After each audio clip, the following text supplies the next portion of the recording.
Hello, everyone. Thank you for joining us today on our webinar, Motivational Interviewing to Support Recovery. Ken Kraybill from C4 Innovations will be leading this webinar today.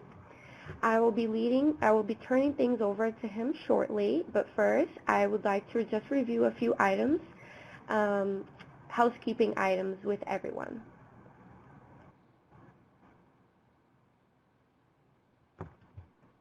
Please remember to mute your speakers if you're calling in on the phone to the webinar to prevent the echo on your end.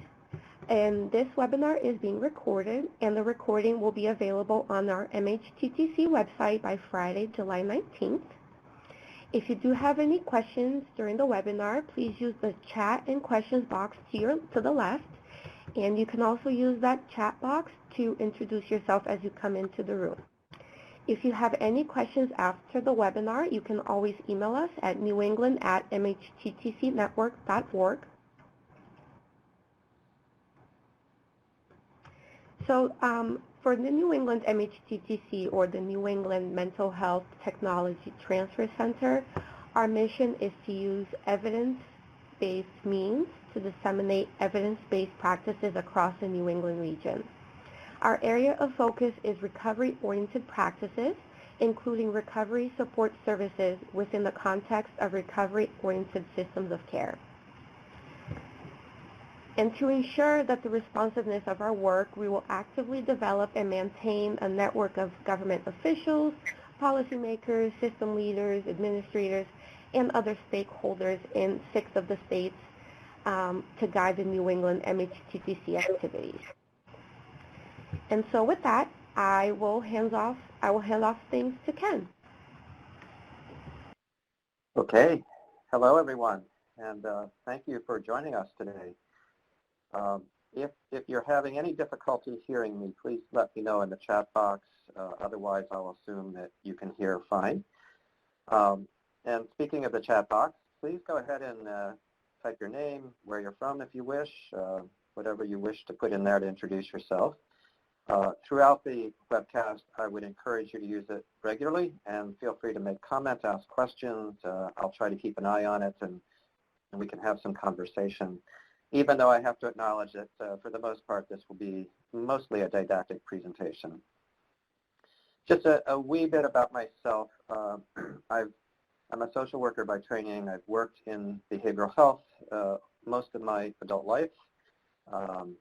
I have worked primarily in homelessness, have been part of the Healthcare for the Homeless team, have also worked on various teams that are involved in working in shelters, and I've also worked in mental health centers and other kinds of places. So anyway, I come to this work having started out really not having any best practices to rely on for the most part, just kind of flying by the seat of my pants, and I'm guessing some of you might have been in the same boat.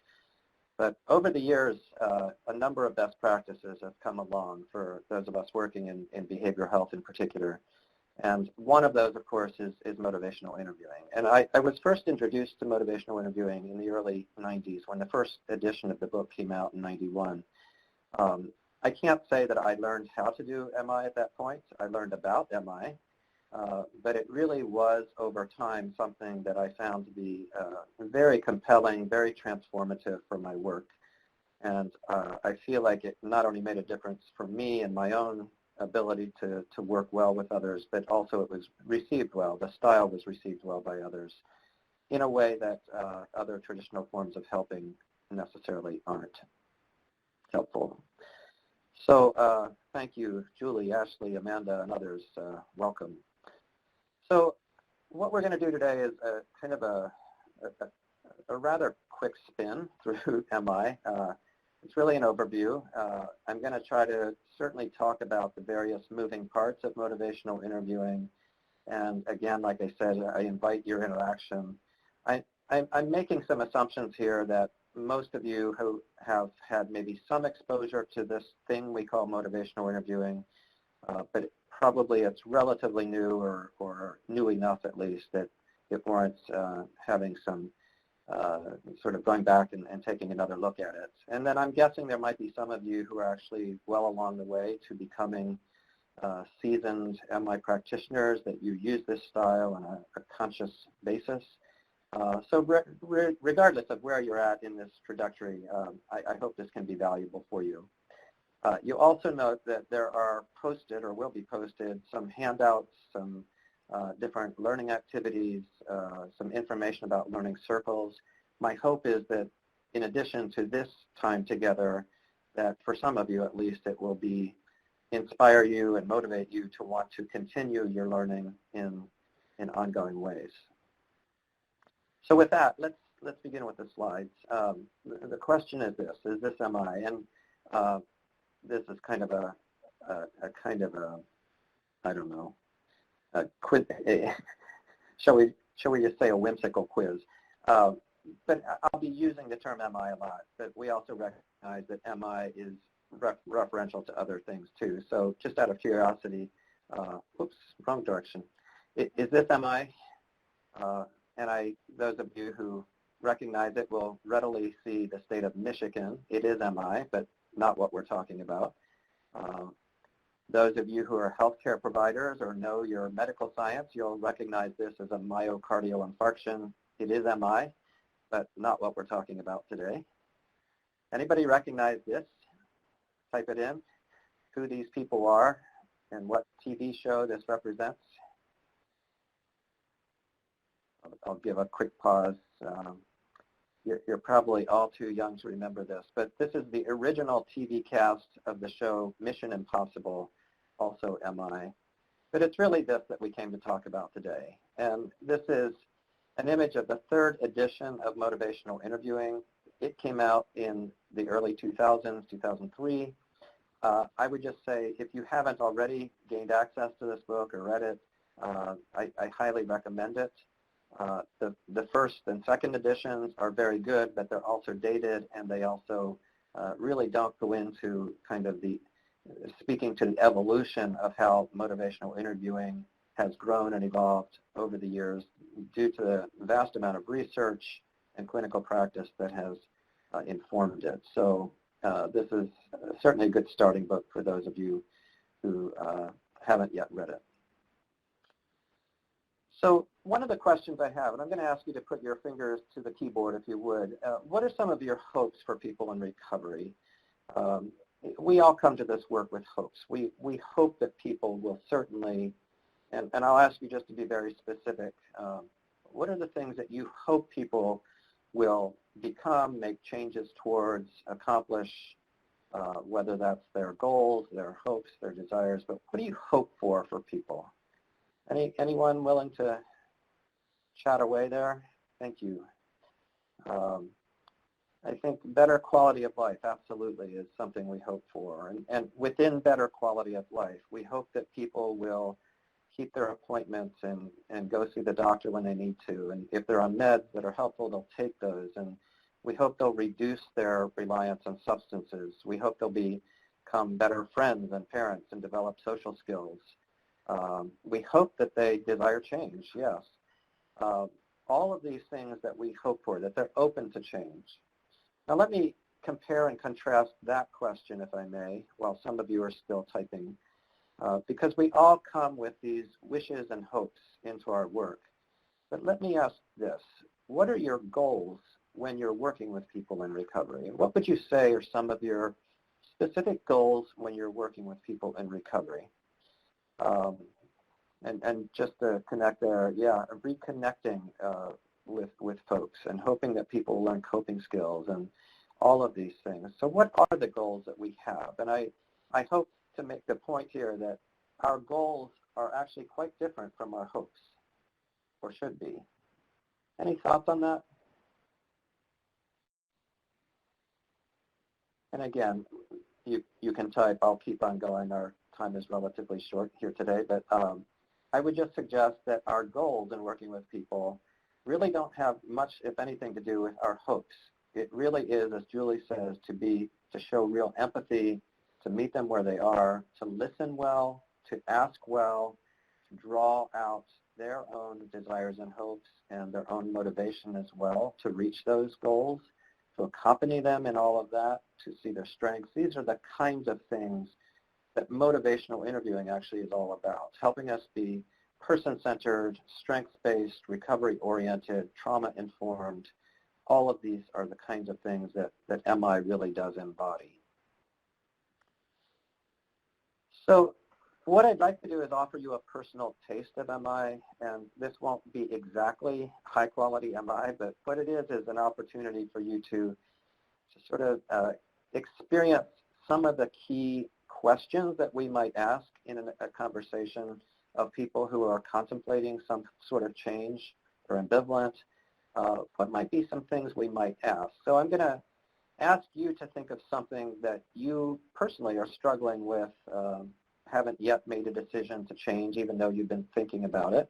And you're not going to have to tell anybody this, so choose something that works for you. Personally, I hope you don't choose anything too traumatizing. You can leave that for another time. But we all have ambivalence. We all have mixed feelings about certain things, whether it's exercise, going to see the doctor, attitudes we might have, attitudes of maybe perfection, or we're perfectionistic, or maybe we're not perfectionistic enough, or maybe we're judgmental, or not always empathic. What are some things that you struggle with, or one thing you struggle with?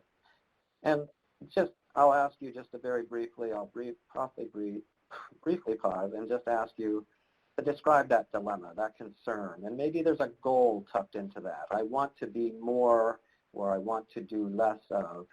And so as you think about that, what would happen if you just don't do anything about it, if you just leave things be as they are? What, if anything, would be at stake, do you think, if you choose not to sort of explore this further?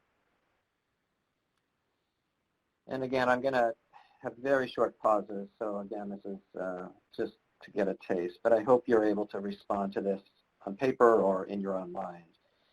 And then I might ask, and if you were to change, what might be some reasons for doing that? If you did decide that you wanted to cook healthier meals for yourself, or you did decide that you wanted to be more careful in the way that you interact with people and a little less gossipy maybe, or if you were to cut back a little bit on the drinking that you've been doing, why might you do that?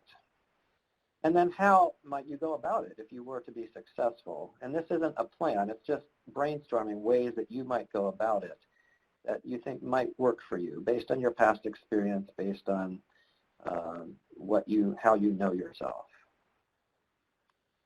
And then another thing we might ask is, if you were to change, consider how important is this to you in the here and now? And that might change down the road. But right now, how urgent is this for you? And sometimes we ask that on a scale of 0 to 10, 10 being super important, 0 being not important at all. But however we ask it, we want to consider its sense of urgency or importance to us. And then along with that, we often want to explore, how confident are you that you could change, given everything at your disposal, given your resources, given your current situation in life? How confident are you? And then we may ask, if you were to change, who or what could be helpful to you?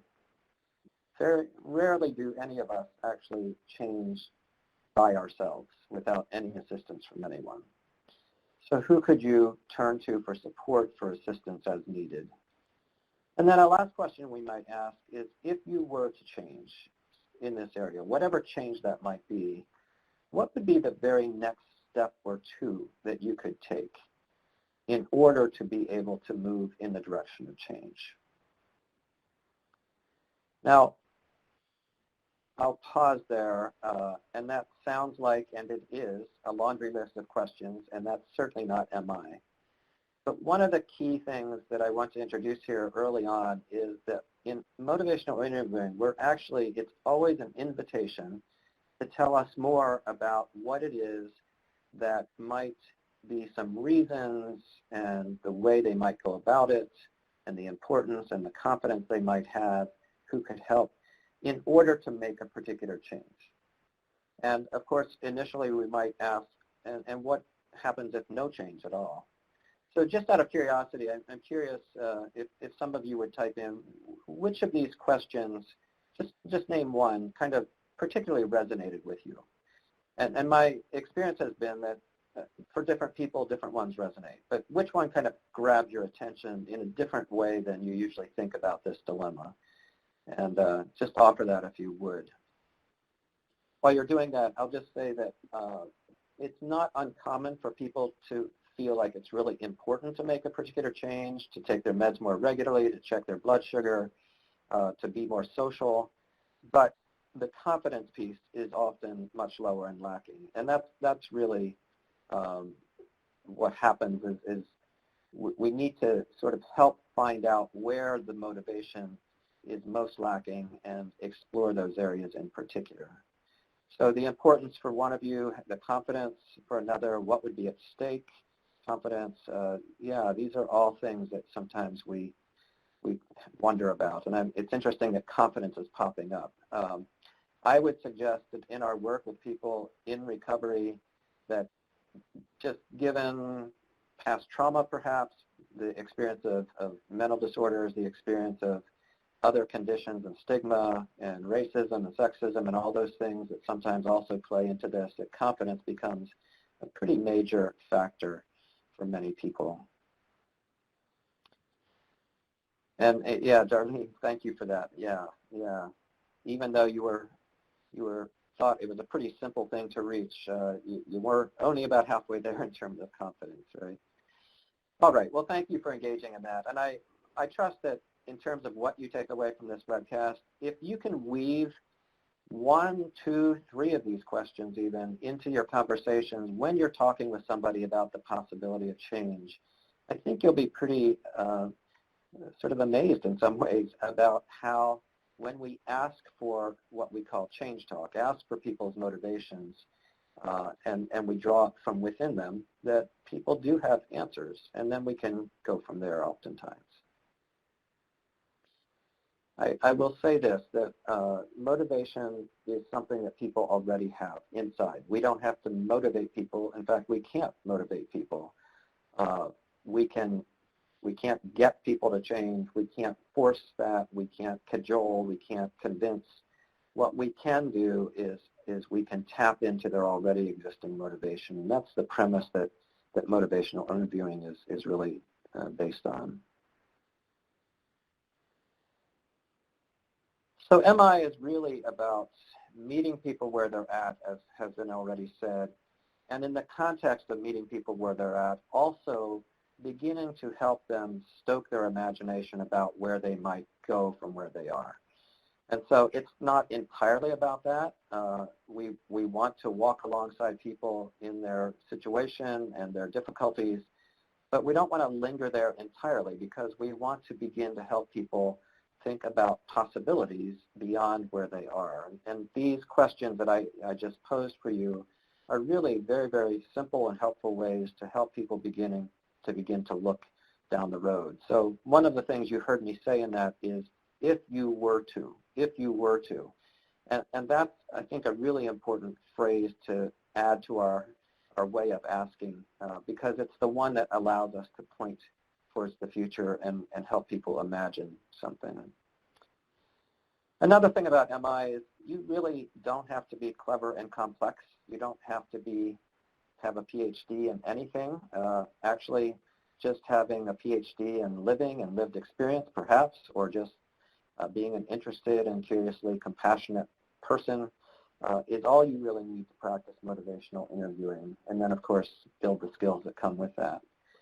And an uncluttered mind is really essential to this because the clutter oftentimes that fills our minds is the answers that we have for people's problems and our own distractedness and our own urgency to get on with it and impatience. These are all clutter that fill us and keep us from being as useful and helpful, I think, oftentimes for people. So what is it? Well, it's a collaborative conversation style. And I'll stop there. It is a collaborative conversation, but it's not a formulaic one. It's not scripted. it is a style of having a partnering conversation with somebody with the intent to find the motivation that people already have and to help strengthen that. Again, the recognition here is that everybody, regardless of how they appear in the moment, has within them a desire to be more healthy, more well, to be more connected, to have better sense of meaning in life and purpose. You can fill in other blanks, but the idea is that we don't have to fill people. And there's no unmotivated person out there. It's just they're not motivated to do what we want them to do oftentimes. But people do have motivation within. And I think that's an important recognition in this approach. It's also a person-centered or client-centered style for addressing this common problem of ambivalence about change. And I think you all recognize that ambivalence is this feeling two ways about something. Each one of us is ambivalent pretty much all the time. You're probably ambivalent right now, maybe even about being on this webcast, because you could be out helping people instead. But the idea is that we're ambivalent. It's in the air. Every time you go to a dessert table and you say, oh, I really shouldn't, but I'm going to, there's an expression of ambivalence right there. And if you listen for it, you'll notice it in people's speech all the time. So maybe you've seen this symbol.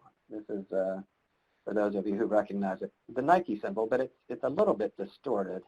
And here's what it really is referring to. When you kind of want to just do it, but not really. And that is the essence of ambivalence. And again, it's very common, it's everywhere. But what happens for some people is it becomes sort of this ongoing circling with ambivalence, the problem, and never really quite sort of coming to any decisions about how to move beyond or test ideas. And so I would just say that when we hear ambivalence, we should be empathic with it. But the thing about ambivalence is so important to recognize is that one half of ambivalence is kind of maintaining the status quo and saying, you know, I'm cool with how things are. And the other half of ambivalence often, if not always, points us towards some change.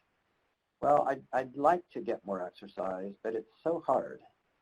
Well, it's so hard is, I'm not sure how I could do that, though I think I'll just keep going as I am. But I'd like to is expressing a desire, and that's something we could then explore further. So you said you'd like to. So what are some reasons why you might want to do that?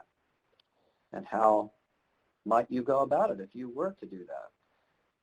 And so on and so forth. A really simple definition for MI is how we can help people talk themselves into changing. And this is really what this is about. This is having these conversations with people to help them find for themselves their own reasons, their own desires, their own ability to change, their own confidence to change. And we become the guide in all of that. We're the catalyst, but we're not the ones who come up with the answers. So how does this happen? This is a really oversimplified graphic, but we all talk ourselves into changing all the time. And it's not that others don't have input or they provide information, but in the long run, it's we ourselves who ultimately decide whether or not to move forward. So this begins and continues with a conversation where we explore, within ourselves and also perhaps with others in conversation, our concerns, our dilemmas, the ambivalence, but also test that with what's important to us, what we value, what our own personal goals are, what are the strengths we have. And as we're doing that, we will hear ourselves say things like, well, I'd like to, I have a desire to, or I think I could probably do that, and it's pretty important to me. And you hear this conversation that we have internally and sometimes externally in which people are actually talking about preparing for change. They're not there yet, and we shouldn't mistake it as readiness to change. But then eventually, hopefully, we'll come to a place where we start hearing things like, you know, I'm going to. I'm going to make an appointment. I'm going to buy new walking shoes. I'm going to fix that bicycle. going to avoid going to fast food restaurants or whatever it is. And yes, those medications for my anxiety, I'm going to try to take them more regularly. And so what happens is we make these kind of commitment statements to ourselves, and then we try them on for size. We test them out and test drive them. And this is really kind of the way it all works. And we, in our conversations with others, can be really helpful in helping them have that conversation with themselves. All right. Have you ever met this girl? So I'm going to ask you, what would many people say, or how would they describe this girl if they were seeing her just right off the cuff without even thinking about it? What might be some terms, words, or phrases that they would use to describe her that tend to be pejorative, that tend to be negative? What might you hear people say? She's 3. I'm not sure what that means, but please tell me. She's 3 years old. Got it. Okay. Dense. She's resistant. Yeah. She's kind of stubborn, isn't she? She's got a temper. Some would call her a brat even. Some would say that she's defiant. Yeah. She ain't going to do it.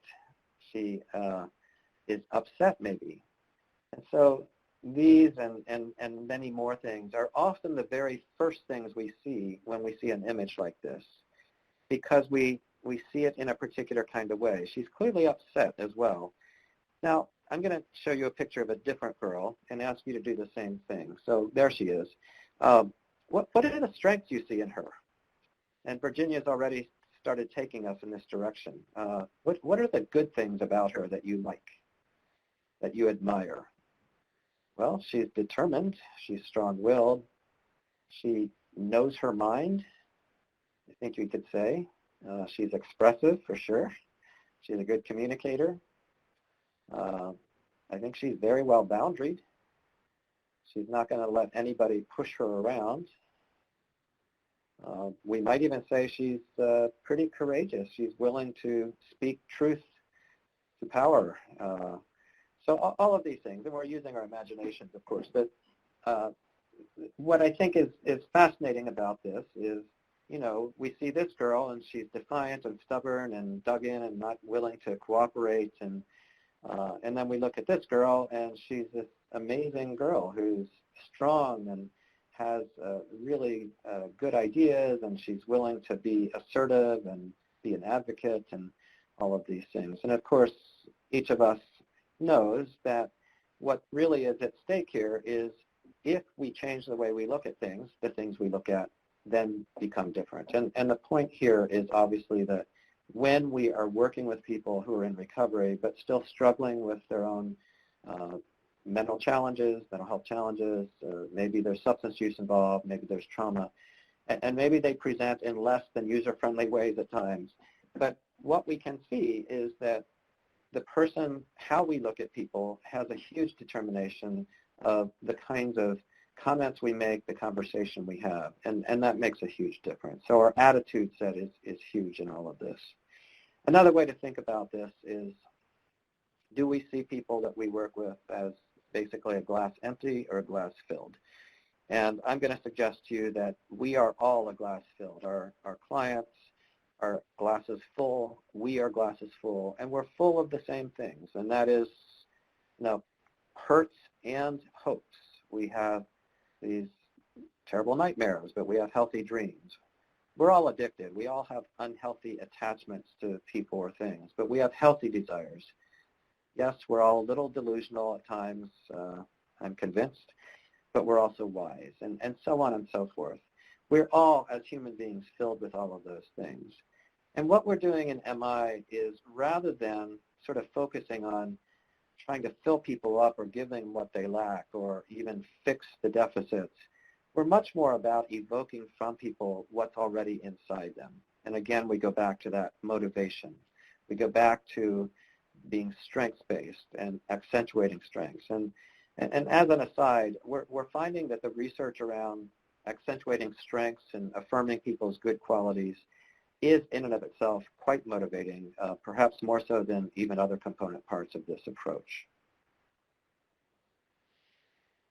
The idea is that people already possess substantial personal expertise and wisdom about themselves, and if we provide the positive conditions and support and direction relationally with them and through our conversation, then a lot of very interesting things can emerge.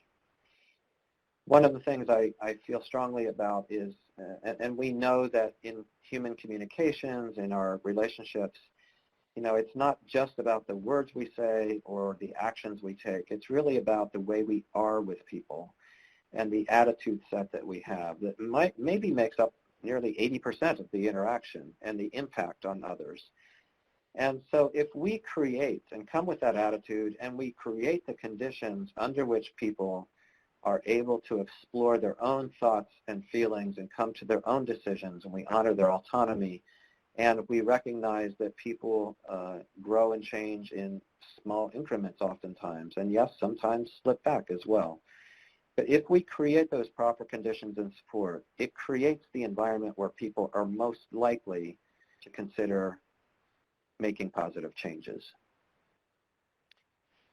I think that one thing we can think about in a metaphorical way is if I gave each of you a seed right now and I said, please grow that seed by the end of this webcast, you wouldn't be able to do it, right? But if I said, please take that seed and go out and create the proper conditions for that seed to have the best chance to grow, then each of you would know what to do. And you would recognize it's going to take time, but you would plant that seed in good soil with good sunlight or what it needs, with the amount of water it needs. You would probably talk to the seed to help it feel more at home and in its growing. But the point being is that when we create those conditions, that essentially is enough for people then to draw upon their own motivation to move forward. I love this quote. You already have what you need. Together we'll find it. That's really the mindset that we want to offer to people as we move forward. So I prepared a very brief quiz for you. I hope you studied. Have you ever changed anyone? Anyone willing to answer that? It's a yes or no question.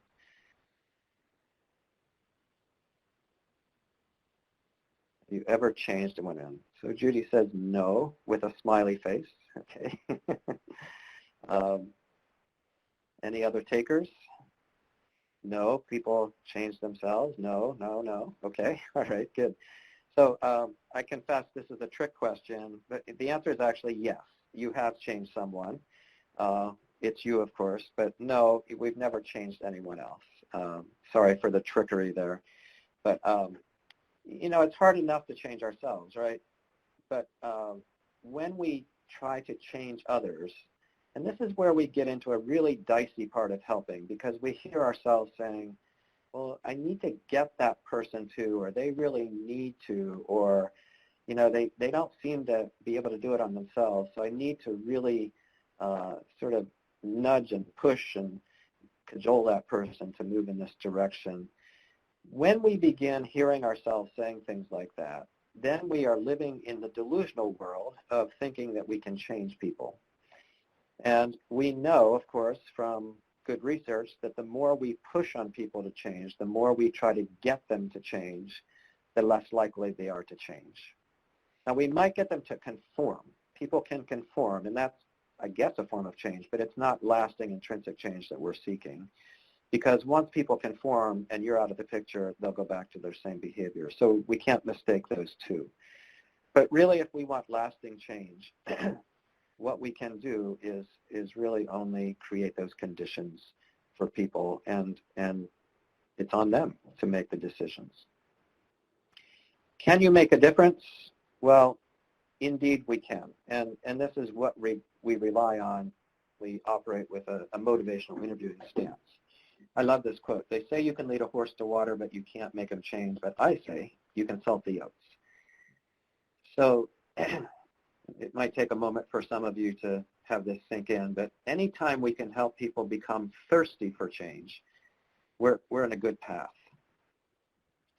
And I would say that in our work, we need to recognize that our interaction with somebody is not the end of the interaction when it's in person or on the phone. It's really just part of a much longer conversation that's going on in the person's head about whether or not to make a particular change around certain issues. And so we're seeding that conversation with our own guiding style and helping people give greater consideration. So when people walk away from you in the conversation, if they're saying things like, all she did is told me what I already know, or what he did is just try to get me to do this, and they're likely to fill their head with arguments about why they're not going to do that. But what if they walk away saying, wow, I need to think about that. There's some really interesting things that came up from me, as well as I appreciated, the suggestion that was made, and it was offered in such a way that I might consider that. These are the kinds of responses that we hope people will come away with. A brief history. We're talking here about an approach that emerged out of the substance misuse treatment field back in the 1960s, 70s, 80s. William Miller, the principal author of this, was working in a probably an alcohol treatment center. I don't know how much they were dealing with other drugs, and I think for men only, in the state of Wisconsin in Milwaukee. And he actually went there to hang out and work, and I'm not sure if he was an intern or what, but he wasn't given much guidance when he arrived, so he sat down with people and started getting to know them, and he learned that these were people who, as men from Wisconsin do, in my stereotypic way of thinking, they fish a lot, they love the Green Bay Packers, but they love their families, they love to drink, they love cheese, and all of these things. And William Miller walked away from these conversations, getting to know these folks for who they were in a broader sense, not just for their alcohol substance misuse. But he also did learn from them that many of them were willing to talk about how problematic it was for them in terms of their relationship with alcohol. He says he walked away and he then made the mistake, quote unquote, of reading the literature about alcoholism and alcoholics. And those of you who know this history, he learned from the literature that alcoholics are pathological liars, that they don't recognize their problems because there's a wall of denial that keeps them from even seeing the consequences of their behaviors, because they would say, I don't have a problem, or I don't see why this is a problem. And in that context, the best practice of the day was to try to knock down that wall of denial by punching it and confronting it and kicking it and shaming it down, basically. And this was the nature of substance use treatment in that time. It was really confrontive, shame-based, and the intent was that if we can get that wall gone, then people will be ripe and ready for change. Well, it turns out that didn't work so well, and it was really out of that context that William Miller drew upon the work of Carl Rogers in medical ethics and a guy named Darrell Bem, and really developed these concepts around a different approach. And then the story goes from there. There's more details about it, and there is a nice video of him describing this history that is part of the handouts I'm providing for you. But it grew out of the substance use field. But what has happened since, over the last 30, 40 years, is that motivational interviewing has permeated all of health and human services, of corrections, of schools, and honestly, it's a useful style that works at home as well, sometimes, so long as people don't feel like you're doing something to them. And so the style, though, of motivational interviewing is, as I see it, a really important and helpful human communications skill and style that can be useful in many settings. And these are just some ideas for why they might be relevant for your work. The evidence base is strong. It's not like this is a magical solution or wand, but the evidence base suggests that this approach outlives and is more successful than many other approaches. It is kindness, but with skillfulness. It's effective across many populations, across professional disciplines. It's also effective in brief encounters. You can actually make a pretty significant impact on somebody's way of thinking or ideas just by the way you guide the conversation, by asking one or two key questions or just showing that you're interested and hearing people well. And then a few more ideas. I'll just say that this idea of promoting a healthy helping role for providers is, I think, critical, and there's some good research emerging around this. People who practice in this style, as you can tell, don't have to come up with the answers, and they don't have to try to convince people. They don't have to make the outcomes come out. Really, what they're doing, and it's not easy, but they're devoting themselves to really creating those conditions for people to see and express their best selves. And that's really what this style is ultimately about. So I mentioned earlier there's an attitude set, there's a mindset, and there's a heart set that is critical to all of this. And I'm going to move through this fairly quickly, but again, just to give you an idea that this is so critical to the process. And Miller and Rolnick say that when they first began teaching MI in the 1980s, they were mostly focused on the techniques of using open questions and reflective statements and so forth, the how to do it. But they noticed that what was happening is people were technically using this style well, but they weren't really allowing it to seep into their attitudes and the way they were working with people. And so relationally, it was lacking. And I love this metaphor. They say that it was as though we had taught them the words, but not the music. And I think many of us, of course, are music lovers. We listen to music all the time, but we listen to it. And maybe we'll follow along with the lyrics, but we make it a whole body experience. And that's really what MI is, or should be. Very few of us get a great deal of satisfaction over just reading the lyrics of a song without any of the music, right? So this is the point here, that we want to provide the music. We talk about this in terms of partnership, acceptance, compassion, and evocation. If you happen to see an available kind of way of remembering that through an acronym, feel free to borrow that. And I'll just briefly delve into each of these. We're talking here about a collaborative relationship in which we recognize the expertise that both parties have. There's no empty vessel involved here. It's two people with expertise, life experience, knowledge. People know themselves what might work best for them, what their desires are, what their hopes are. They know best how confident they are, and so we tap into that expertise. Our expertise is primarily how to have a helpful conversation with people to draw that out. And yes, there's other information, but primarily people don't become motivated through education and information. They become motivated for tapping into their motivation. There's a great saying by William Fortis, who was a psychologist at the University of Washington. He said that in reference to patient education, he said, patient education is to behavior change as spaghetti is to a brick wall. In other words, it generally doesn't stick. And partnership has a physical way of appearing. I use this as kind of a way to represent. It's a side-by-side experience. It's it's not a face-to-face usually, because that can be confrontive or highly intimate, but it's really this, I'm in this together. We're at the same level. Maybe it's sitting, maybe it's walking. I'm a big fan of walking and talking.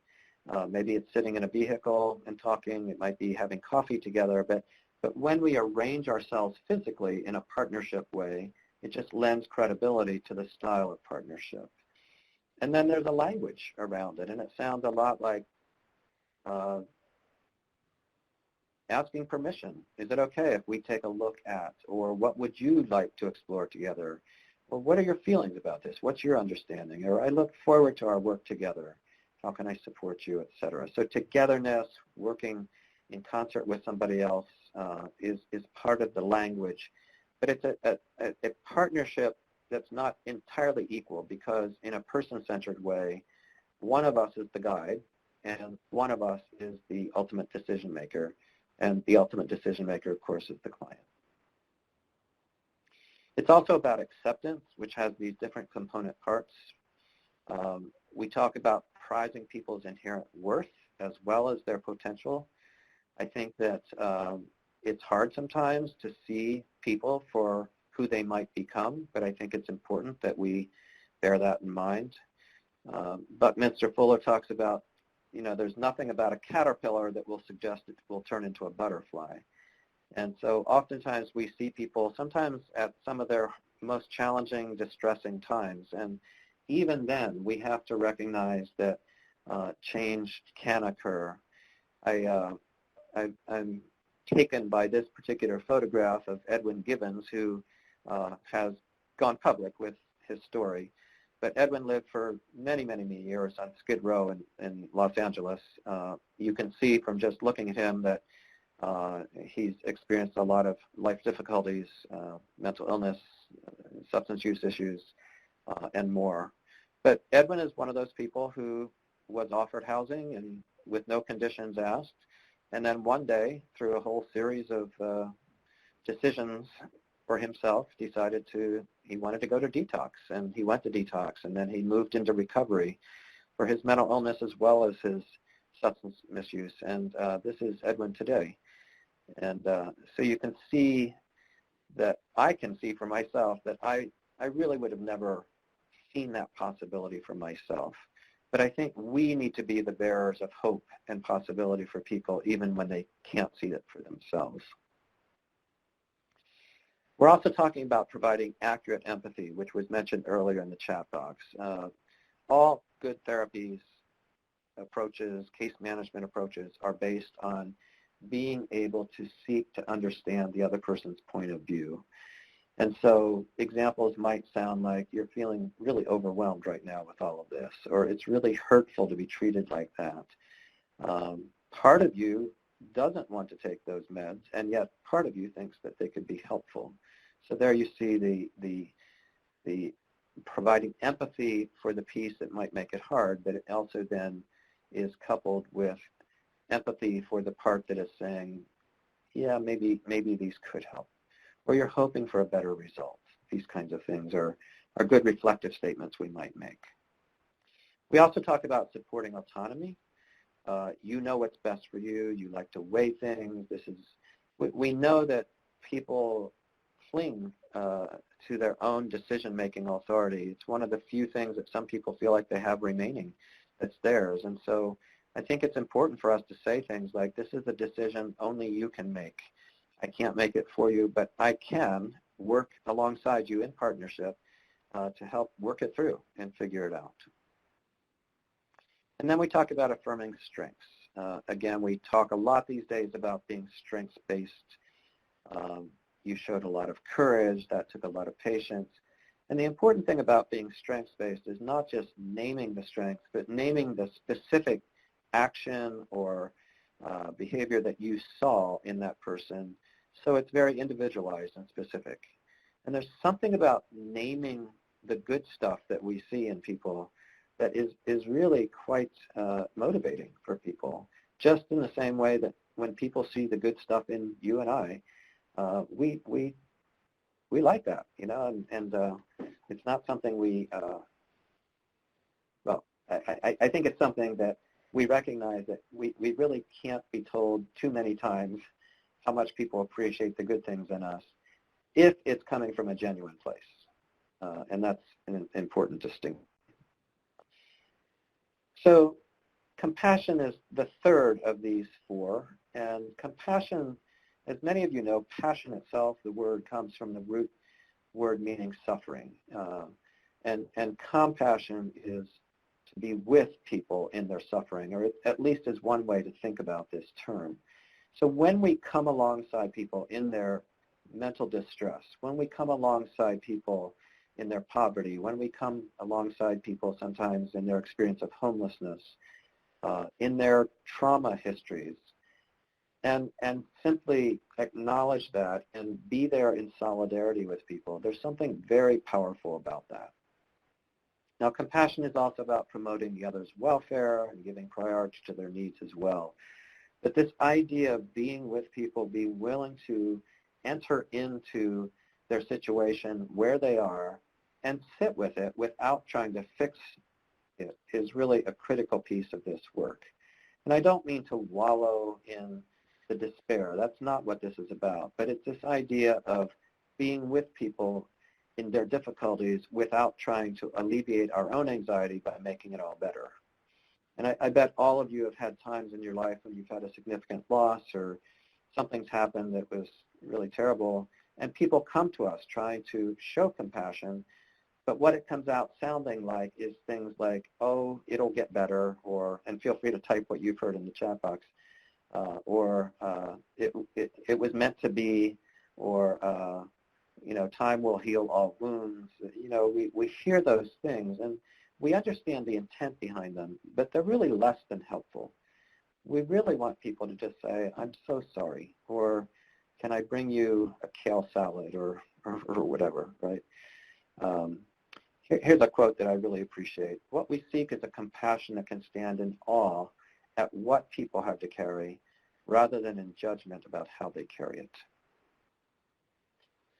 And so compassion sounds like, may I sit here with you for a while? Can I call you periodically to check in? Oh, and I brought you some soup because I know that you like this particular kind of soup. And sometimes asking, how can I support you over the long haul? But it's, as you can see, the quality of this is meeting people where they're at. It is being with them. And some of you know the Jewish tradition of sitting Shiva, which literally means 7 days. And sitting Shiva is this time, as I've come to understand it, of being there in solidarity with people who have lost a loved one and bringing in meals, being present to them, not trying to make it all better, but really just being there in solidarity with them. And that's really what we're talking about here. The last of these four is evocation, this idea of calling forth from people like water from a well, seeing that the well is already filled with enough that we can tap into. And when we take an evoking, eliciting kind of approach to our work, you can see how that's pretty empowering. I don't think we can specifically empower people, but we can create the conditions under which people acknowledge and feel the power that they have within them. And it's really by our saying basically to people, I believe you already have pretty much everything you need, and together, let's find that, right? Including motivation. And the things that people don't have, and it might be information, it might be ideas, suggestions, there is a place in MI for offering that, but we do it with permission. Would it be all right if I share an idea or two with you that you may or may not find helpful, but it's something to consider? Would that be all right with you? And then we offer it, and then we say, I'm curious what your thoughts are about that. But with no sense of coercion or insistence that they do what we want them to do. That would go against the grain of this approach and really set back the change process that we're working on with people. Again, evocation sounds like a variety of things. It's questions, it's also in reflective statements, and we're really, as you see at the bottom there, if you were to change, what would be your reasons? It's if you were statements oftentimes. So there they are: partnership, acceptance, compassion, evocation. I'll just say for myself that I do a fair amount of teaching and training around a variety of best practices, and I have stolen from MI this notion of these four elements of the spirit or the mindset, and I just think they're applicable to everything we do in the work that we do, to meet people as partners, as being accepting of who they are, acknowledging their strengths, their ability to make their own decisions, of showing empathy, these kinds of things, and of acting in compassionate, being with people in solidarity ways, and then evoking from people what it is they have within them. So I'm seeing that our time is around the 20-minute mark. I want to introduce you at least to the 4 processes. So we're now switching to another concept here. And when the 3rd edition of MI came out, I think the 4 processes of MI Conversations really was one of the most transformative for me. And I don't know, you may know about them already, but it's not like they're magical. It's just that they help us locate ourselves in our conversations. And these 4 processes that guide the flow of any conversation we have, whether it's for 5 minutes or 50 minutes, begins with this idea of engaging, focusing, evoking, and planning. So we'll look at each one just in a little bit more depth. Engaging is really that idea of creating the solid, strong relational foundation, developing trust, hearing the person's story, getting to know them as human beings, not just as clients or patients, and creating that safe space for people where they feel open and willing to explore their own lives, to look into the mirror of their own lives, and showing a genuine empathy, interest in people as human beings, without them feeling like you're trying to get them to do anything. Again, that I've come to think of traditional helping as actually a form of violence. It's coercion. We try to get people to bend to our wishes, our will, our hopes, and there's really something that's violent about that, and I think we need to call it out as such. So the engaging relationship is about having a conversation with about people. What would you like me to know about you? What would you like to know about me and how I work? How are things going in your life overall? Tell me about, various things going on. It's really kind of the social interactional part that is not focused on ambivalence or moving a problem, exploring a problem. It's getting the lay of the land. But eventually we need to come to a focus, and we do that in a variety of ways. But there's really no MI that happens unless there is something that we're focusing our attention around. And so it might be as simple as, what would you like to focus on today? Or it might be, we could discuss, your situation around your difficulties with your roommate or with your landlord, or we could also talk about your visit with your doctor last week and concerns about your diabetes. It could be also around your sort of trying to keep the anxiety at bay that you're wrestling with, or the voices to try to sort of minimize the impact they're having. We could talk about any number of things. What would you like to talk about? Or we might say, in a more proactive way, when it's something that we feel like is important to talk about, but it's not easy to come to a decision to talk about it, would it be all right if we take a look at your sexual behaviors when you're going out with people? Or would it be all right if we take a look at your meth use and your occasional use of that? Or would it be all right if we could look further at whatever it is? So we come to a focus, and then we evoke around that focus. And that really is kind of the heart of this conversation. Now, I will say the focus will change. It will narrow down. It will shift. But then we start, whatever it is, we start asking questions like, tell me more about what is the concern, the dilemma, the issue, the goal you have, what's okay about things are, you might ask, what's not okay about how things are, what are the concerns you have. If you don't do anything, what would be at stake? I hope these questions are beginning to sound familiar to you based on a certain exercise we did early on. If you were to make this change, if you were to move in a direction of change, what might be your reasons? How might you do it to succeed? How important is it to you? How urgent? How confident are you? These are the kinds of key questions that really can be helpful in literally asking people to tell us about their motivation to make positive changes.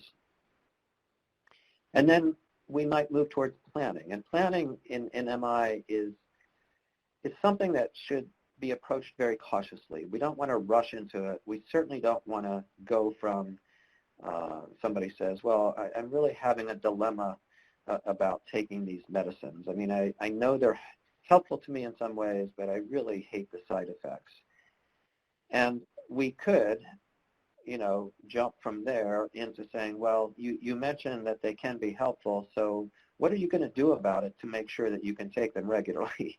And that's different than asking what are some possible ways that you might go about it. It's saying, let's get to a plan.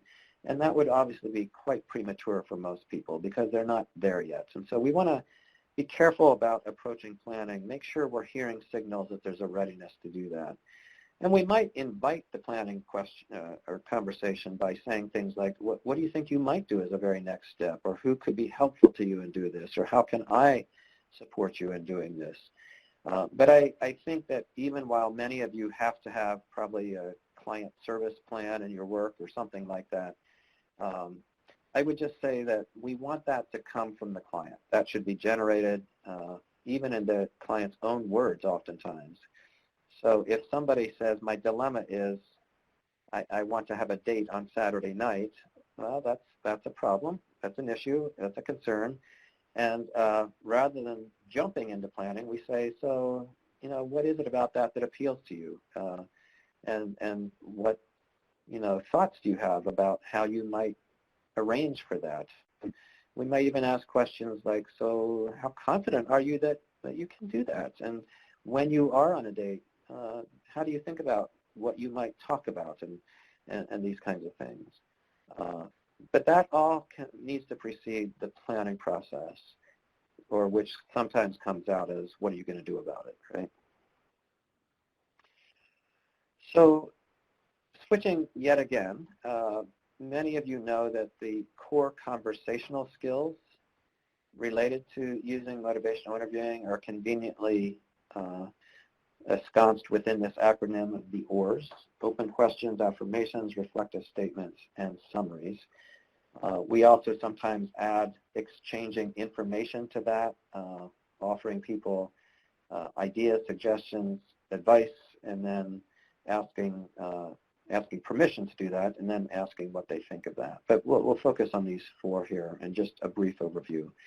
The OARs themselves, these skills, are used throughout every part of the four processes. So in the engaging process, it'll probably take the form of, what's most important to you in life, or what are the things that you value most, or what are some of the hopes that you have in moving forward now that you have your own place to live, or now that you're feeling a little more stable in terms of your psychoses. And then in the focusing, it might be more around, so help me understand what shall we explore further today? And then we obviously use reflections. Or in the evoking, often the kinds of questions we might ask are what are your thoughts about how you might go about that, and so on and so forth. But going back to open questions do all of these things. And the reason we focus on open more than closed, even though closed also have their place, is that they do send a message of honoring autonomy and self-direction. They do invite people more readily to reflect on their situation and to say more. We often know that closed questions often have embedded in them a suggestion. Well, don't you think that maybe you should try such and such? So that's why we try to avoid asking closed questions, even though sometimes closed questions can actually invite open-ended answers. But the common stems we use in making or asking about these things are tell me about, help me understand, what are your thoughts about that, how might you do that differently in the future as you think about it, or why do you suppose it is that you get so anxious each time that such and such happens? Or so why is a tricky one? Because you don't want to ask, well, why did you do that? That would be a judgmental, pinning the person against the wall. But a curious why do you think that is? And then if you were to, again, that future focused, and there are other stems, but these are the common ones that we typically use. And here's a sampling of ones that we might ask. What's important for me to know about you? What would you like to know about my role here? What are you most interested in focusing in? What concerns, if any, do you have about your current situation? How do you know when your depression is and is not well managed? You could fill in the blank there with other things as well as depression. What does drinking do for you? And what are the downsides? We might often ask, what's at stake if you choose not to do anything about this? And if you were to cut back eating fast food, your reasons. Again, I hope you're hearing a theme here of key questions that we often might ask. Your ideas to succeed, your strengths and skills you bring to this. What do you think you might do next? How can I help? And so on and so forth. And so there are many, many questions that we can ask, but I would just suggest to you that as you think about framing your questions, see if you can frame a majority of them to really ask people about their motivation. And this is different than asking people about, so what are the barriers to doing such and such? And I'm not suggesting that's a question never to be asked, but when you think about it, that is not an eliciting motivation question. That's sort of a problem-solving question that can, like I said, be helpful. But if that's only the kinds of questions we ask, or mostly, we're going to find that we're not going to help guide the conversation along in the same way. Affirmations are those statements we make that strengthen people's engagement, they reduce defensiveness, they help build hope, and they're really about seeing the good intentions and sometimes actions, but not necessarily the outcomes, of reframing even situations where somebody made it for 3 days without taking a drink. Well, that's a positive action, even though in the bigger picture of things, they had wanted to go for 7 days. Where we focus on people's positive traits, skills, of just saying, I really enjoy working with you, I really value the way you see things, appreciate who you are in the world. You know, affirmations can cover a whole gamut of things. The key is that we are genuinely offering them, and these are not cheerleader expressions with pom-poms flying around, right? This is not coaxing or urging or even encouraging people. It's really about noticing and noticing what we appreciate about people. And it's really a stance of looking up to them almost in a sense of admiration.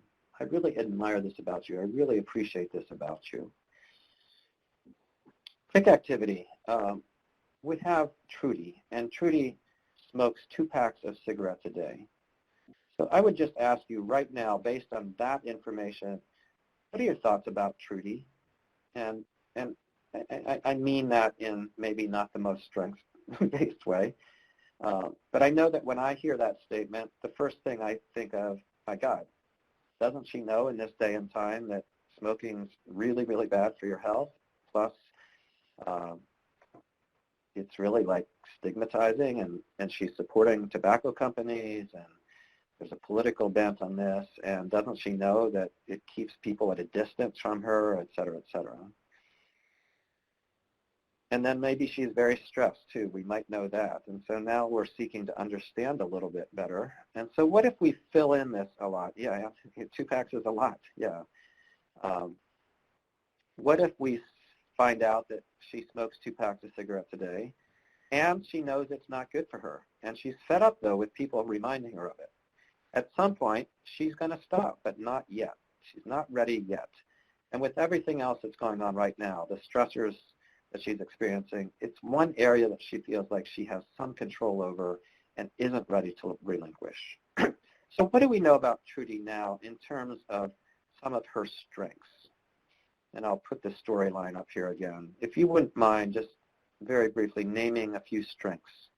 So we know the risks. We know that there's a lot going on. But what are the things we know that we could point out about Trudy that we appreciate about her, even admire? And again, this doesn't sort of leap off the page, but I think there are a number of things that we could say and notice in Trudy that give us an appreciation for her current situation.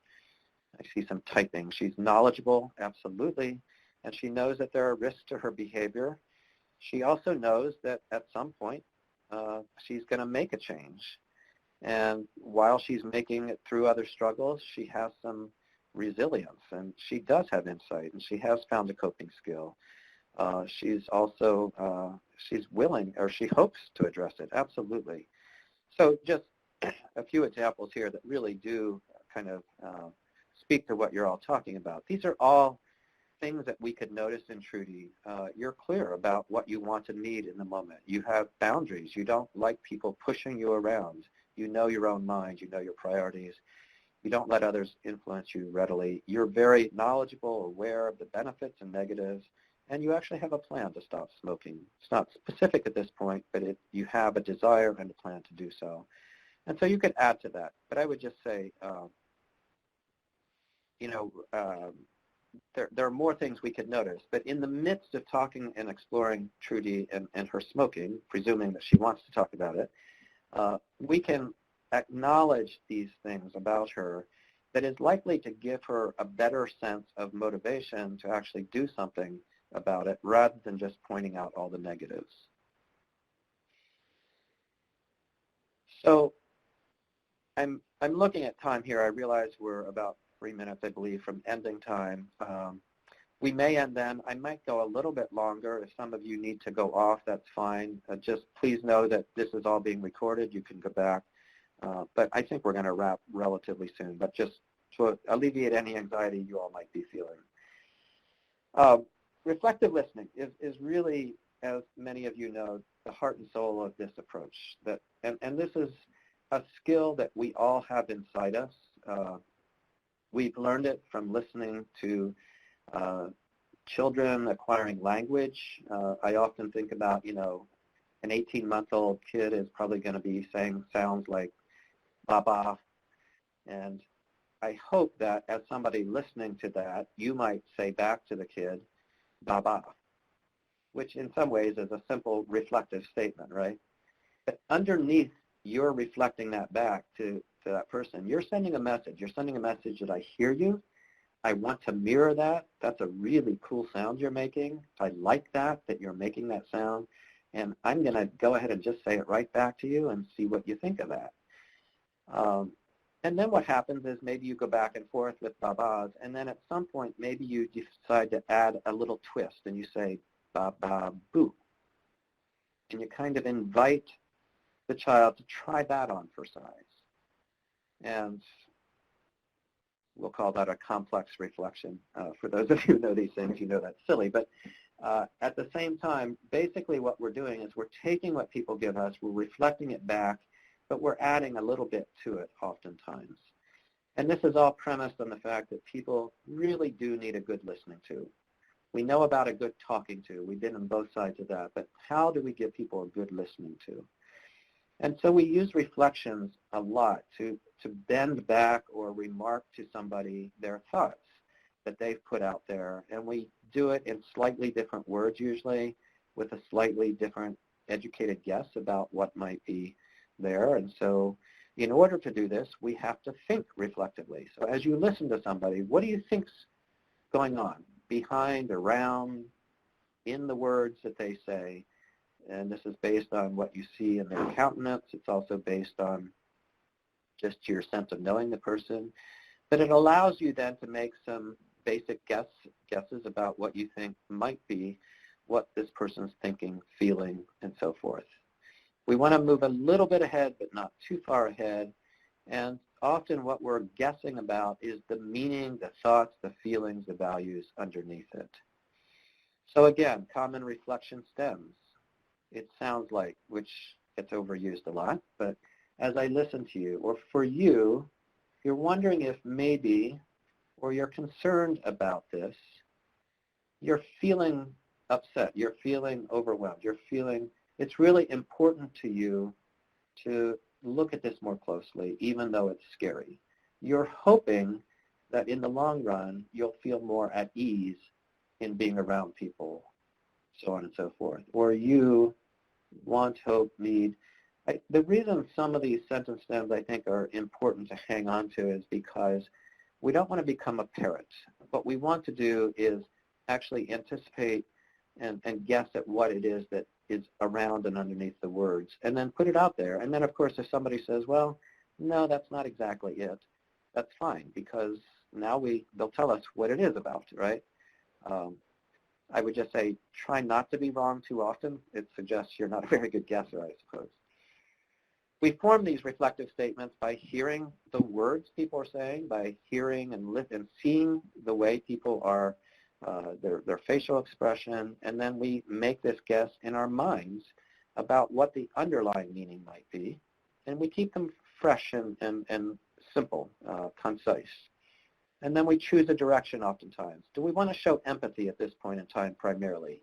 Or do we want to highlight the ambivalence, both sides of what we hear in that? Or do we want to just focus in on the part that is talking about their motivation to change? And then we share it as a concise statement. Now, it sounds easy, and I get it, and those of you who know this takes practice. It takes practice with good feedback. But once you get into the rhythm of flow of offering reflective statements mixed with open questions and affirmations, it's a pretty potent combination of skills to use. And then Summaries is really essentially a collection of reflective statements that we offer in a paragraph to just pause, step back, and say, let me see if I understand thus far. You know, we've been talking about 10, 15 minutes here. Can I just try to recap a little bit what I think I'm hearing? We offer that, and then we ask the person to, tell us what we've captured, what have I missed, what would you add to that? It's really a lovely way to kind of take what somebody has said and send them the message that you've actually been listening, but also to pull out the key points and offer them back to the person. So in conclusion, and I so appreciate all of you for your attention today, this therapeutic relationship that we enter into with people in recovery is hopefully taking the form of a partnership, not an expert recipient stance where you're there to fill them up with all of your knowledge and wisdom. That's maybe go write a book if you want to do that, but that's not how to work with people, right? Acceptance, compassion, evocation, all of these things are at the heart of the conversation. And within those, this idea of accentuating strengths, honoring autonomy, of seeing people for their intrinsic value and worth and more. Motivation to change itself is something we elicit from people. We tap into what's already there, and this comes in the form of a desire, their ability, their reasons, need, importance, confidence, and so on and so forth. And then we need to remind ourselves that even though we're tempted to directly try to get people to change, to persuade them to change, even in the nicest ways, that in the long run, it's not effective. And again, I would suggest it's a form of coercion, if not violence, in the way we work with people. It's always the task of the client to resolve his or her own ambivalence and come up with their own reasons and other aspects of why they might change. And we're the guide. We're the guide in that process. Just a few more. The 4 processes, engaging, focusing, evoking, and planning, I think are a really helpful roadmap to keep in the back of our minds. I will say whenever I'm having a conversation with a client, I just simply keep that roadmap in the back of my mind, and I say to myself, okay, engaging, are we ready to find the focus? And then once we find the focus, the evocation is specifically around the focus. And then are we or are not ready for planning? I will say that MI can be a perfectly good conversation without ever getting to planning, because ultimately planning often takes place outside of our presence. But helping people to stir the pot, if you will, and help people examine their own motivation is often enough. And then lastly, the core conversation skills that we use across all of these processes are asking well, listening well, affirming strengths, exchanging information, summarizing, and so on. So here's my question to you as we close, and you can take this as you wish, but if as a result of this webcast and your other learning and knowledge of MI, it piques your curiosity and you might want to continue building your skills and knowledge around MI, and I'm offering you some specific ways to do that in the handouts I posted, then I would ask you to consider why might you do that? What would be your reasons to continue growing your MI knowledge and skills? How would you go about it to be successful? There are many pathways to success. How important is this to you right now, given what's going on in your life? How confident are you that you could do this if you chose to? Who could be helpful to you in that, and what could be helpful?